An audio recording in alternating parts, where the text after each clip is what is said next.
la vie est aussi douce qu'elle est injuste. Ce n'est pas Daniel Prévost qui dira le contraire. L'acteur, star du dîner de cons, avait tout ce dont il avait rêvé dans sa vie, une carrière au top, autant au cinéma que sur les planches et une belle famille composée de 3 enfants, Soren, Erly et Christophe, fruit de son mariage avec Jette Bertelsen. Si tous espéraient poursuivre leur bonheur en toute tranquillité, le destin en a décidé autrement. En 2007, sur le tournage du téléfilm Monsieur Joseph, dont Daniel Prévost tient le premier rôle, l'acteur perd sa femme.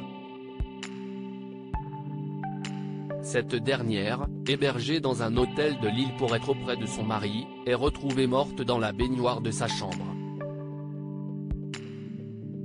Les causes de sa mort n'ont jamais été dévoilées, mais ce qui est certain, c'est que cette brutale rupture avec la femme de sa vie a marqué à tout jamais Daniel Prévost. En avril 2018, le comédien publiait aux éditions du Cherche Midi son roman Tu ne sauras jamais combien je t'aime. Un récit dans lequel un certain Daniel perd brutalement son épouse et tente d'aller de l'avant et de se reconstruire. S'il ne s'agit pas d'une autobiographie, Daniel Prévost s'est évidemment inspiré de son propre vécu. Ce n'est pas l'histoire de ma vie, mais il est vrai que la disparition de mon épouse a agi comme un détonateur, racontait-il dans un entretien au Figaro.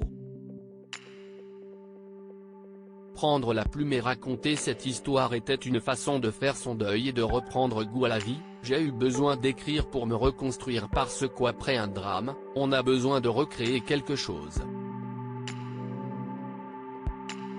Et ce permis de construire, vous l'obtiendrez avec votre famille, avec ceux qui restent.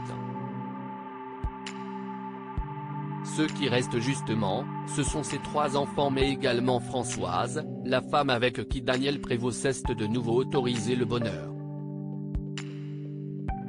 Il s'est d'ailleurs montré à plusieurs reprises au bras de la jolie brune lors d'événements officiels. Leur dernière apparition ensemble remonte à décembre 2019, sans pour autant faire de confidence sur cette nouvelle histoire et cette rencontre salvatrice.